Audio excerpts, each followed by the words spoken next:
Hey everyone, I hope you're doing well. So I'm going to show you the empty space emitter that I have made and that I'm going to share. I think I will post it on the website so everyone can download it. What it does is filling the vertical holes in the empty spaces around the dungeon. So let me show you what I mean. I'm going to launch the game, switch to English here, the keyboard as well. So this is an RPG gaming table, and of course the ability to add some very beautiful dungeons at runtime is always a welcome feature in an RPG table. So that was my first task with Dungeon Architect.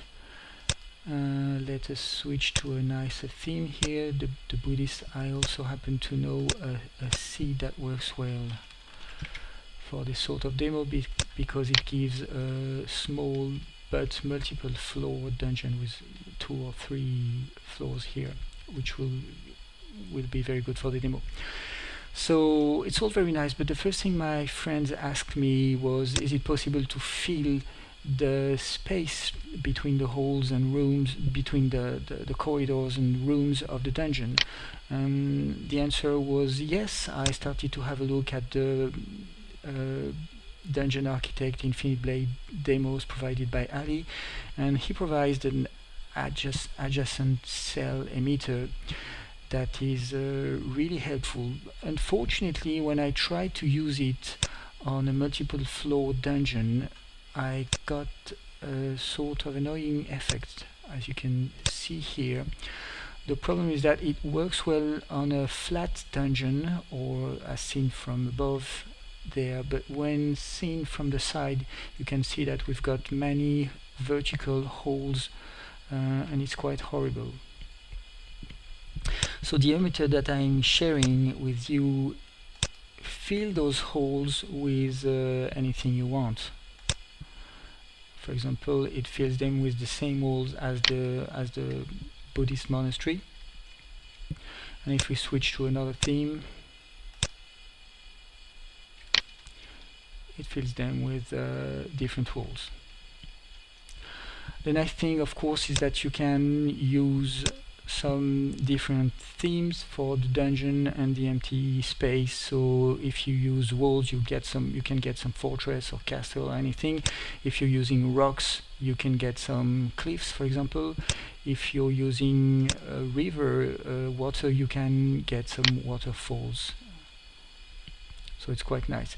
It's not perfect though, as you can see there are still small holes. Those are the holes, those are the cells that are in direct contact with the dungeon. I'm only passing the cell, the empty cells, so the cells that are in contact with the dungeon at a different level will not be filled. So there is room for improvement in this emitter. Maybe one of you will do it, or maybe I will, I don't know.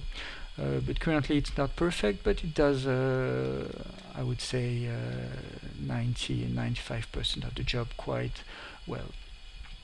It's really nice because it allows for unexpected use of Dungeon Architect. For example, if I put a European forest background, I can now use the dungeon itself as the water and get a nice river,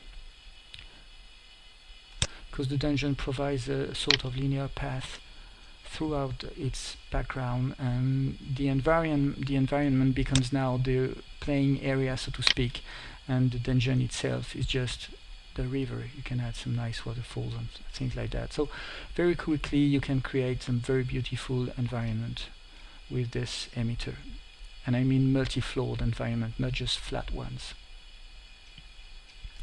Okay, so very quick now, I'm going to show you, I'm going to switch back to French keyboard.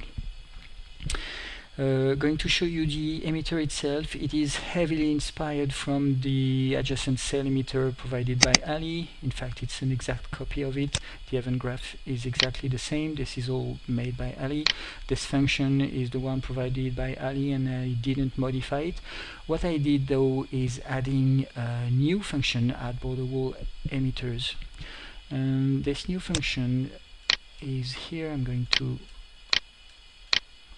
so I'm not going to explain you the whole thing because it will be too long, and as I said, I will share the asset so you can download it directly.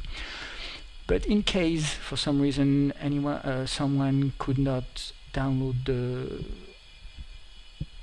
the asset, or maybe in a few weeks or months the asset is not online anymore, with this video you can still reproduce entirely the asset by pausing the video and copying the screen.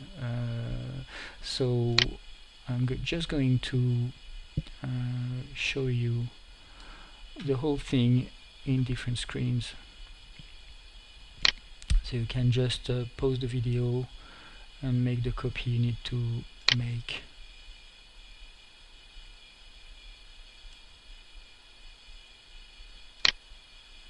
Alright, and then at the end you can see that two sort of markers can be emitted: an empty space wall marker, and for the same price you get the empty space wall separator as well, which I didn't show in the demo because I'm not using them, but they are there anyway if anyone wants to use them. So how are you using that thing? Let's take forest here.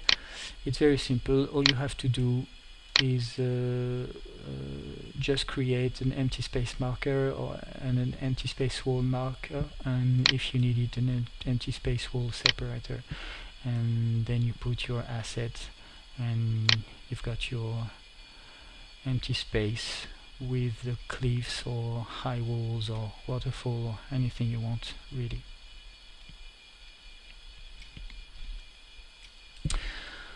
Okay, I hope you enjoyed it. I really hope that many emitters can be shared. It would be super nice to have some sort of common library of common emitters, the one that can be used frequently, that can be, I don't know, optimized, shared, and so on. So it's really a great idea. Thank you very much for having watched this video until the end, and have a nice day or night or whatever is good for you. Thank you very much. Bye bye.